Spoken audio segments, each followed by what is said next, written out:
നമസ്കാരം.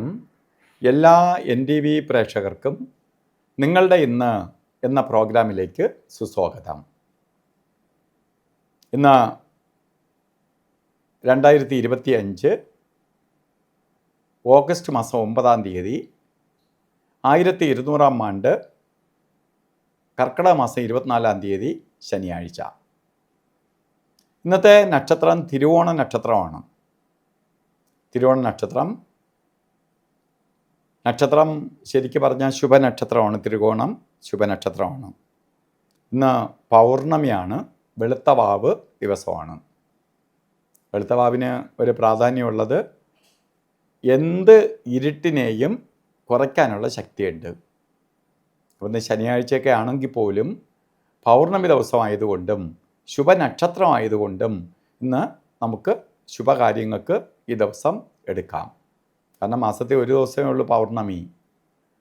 അപ്പോൾ പൂർണ്ണചന്ദ്രൻ ഉദിക്കുന്ന ദിവസമാണ്. അന്ന് പോസിറ്റീവ് എനർജി കൂടുതലാണ്.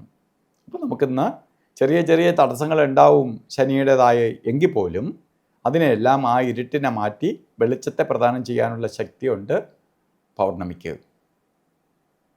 അതുകൊണ്ട് നമുക്കിന്ന് എന്ത് കാര്യങ്ങൾക്ക് വേണോ എടുക്കാം. അതുപോലെ കർക്കിടക മാസത്തിലെ തിരുവോണ നക്ഷത്രം ബർത്ത്ഡേ ആയിട്ട് വന്നിട്ടുള്ളവർക്ക് ഒരു വർഷത്തെ ഫലത്തെ ചിന്തിക്കുമ്പോൾ ചെറിയ ചെറിയ തടസ്സങ്ങളും പ്രശ്നങ്ങളും ഉണ്ടാവുമെങ്കിലും പൗർണമി ദിവസം ജന്മനക്ഷത്രം അല്ലെങ്കിൽ ജന്മദിനം വരികയാൽ നിങ്ങൾക്ക് കുറേ പ്രകാശം ഉണ്ടാവും. കുറേ തടസ്സഭാവങ്ങൾ മാറിക്കിട്ടും. കുറേയേറെ കാര്യങ്ങൾ അനുകൂലപ്രദമായി മാറും. നമ്മൾ നടന്നുകൊണ്ടിരിക്കുന്ന പ്രശ്നങ്ങളിൽ നിന്ന് തന്നെ ഓവർകം ചെയ്തു പോകാൻ സാധിക്കും. ഇതിനൊക്കെ ഇടവരുന്ന കാലയളവാണ് ഈ ഒരു വർഷമെന്ന് ചിന്തിക്കുക. അപ്പോൾ നമുക്ക് ശനിയാഴ്ച വന്നതുകൊണ്ട് എന്ത് ചെയ്യണം? ഇടയ്ക്കിടയ്ക്ക് ശാസ്താവിന് നീരാഞ്ജനം കത്തിച്ച് ശനീശ്വരനെ പ്രീതിപ്പെടുത്തി പോയാൽ മതി. ഈ ദോഷത്തിൽ നിന്ന് നമുക്ക് അതിവേഗത്തിൽ അതിജീവിച്ച് പോകാൻ സാധിക്കും. അതുപോലെ ഇന്നും ഓരോ കാര്യത്തിന് ഇറങ്ങുമ്പോൾ രാഹുകാലത്തിന് പ്രാധാന്യം കൊടുക്കുക. പൗർണമി ദിവസമാണ്, നല്ല നക്ഷത്രമാണ്.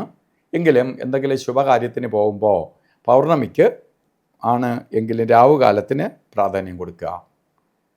9:24 തൊട്ട് 10:57 വരെയാണ് രാഹുകാല സമയം. അല്ലാതെ 9 തൊട്ട് 10:30 വരെ അല്ല. 10:57 വരെയും രാഹുകാല സമയമുണ്ട്.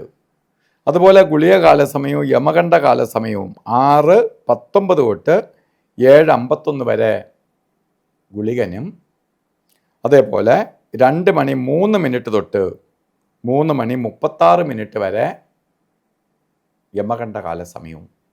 ഈ സമയം ഒരു ശുഭകാര്യങ്ങൾക്കും എടുക്കരുത്. അത് അശുഭമായ സമയമാണ്. അതുപോലെ ഇന്നും നമുക്ക് ചില കാര്യങ്ങൾ ചെയ്യാൻ പറ്റുന്ന ദിവസമാണ്. അതിൽ തന്നെ ഏറ്റവും നല്ല സമയമാണ് അഭിജിത്ത് മുഹൂർത്തത്തിൻ്റെ സമയം. അഭിജിത്ത് മുഹൂർത്തം ഇന്നും വരുന്നത് 12:06 തൊട്ട് ആരംഭിക്കും. 6 മണി തൊട്ട് 12:54 വരെ 48 മിനിറ്റ് നേരം അഭിജിത്ത് മുഹൂർത്തത്തിൻ്റെ സമയമാണ്. ഈ സമയം നമുക്ക് എന്ത് ശുഭകാര്യങ്ങൾക്കും നമുക്കെടുക്കാം. അഭിജിത്ത് മുഹൂർത്തം മറ്റ് മുഹൂർത്തങ്ങളെ ഇല്ലാത്തതിനെ പോലും പരിഹരിച്ച് കാര്യങ്ങളെ ഭംഗിയാക്കാനുള്ള ശക്തിയുണ്ട് പ്രപഞ്ചത്തിൽ ഈ സമയത്തിന്. അതുപോലെ ഓരോ കാര്യത്തിന് ഇറങ്ങുമ്പോഴും വസ്ത്രധാരണത്തിന് പ്രാധാന്യം കൊടുക്കുക. കറുത്ത വസ്ത്രമോ നീല വസ്ത്രമോ വസ്ത്രധാരണത്തിൽ ഉൾപ്പെടുത്തുക. കാരണം ശനിയുടേതായ പോസിറ്റീവ് എനർജി നമ്മളെ ബോഡിയിലേക്ക് വലിച്ചെടുക്കാനായി സഹായിക്കും. അപ്പോൾ എല്ലാവർക്കും ഈ പൗർണമി ദിവസം നല്ലത് വരട്ടെ എന്ന് പ്രാർത്ഥിച്ചുകൊണ്ട് നിർത്തുന്നു. നന്ദി, നമസ്കാരം.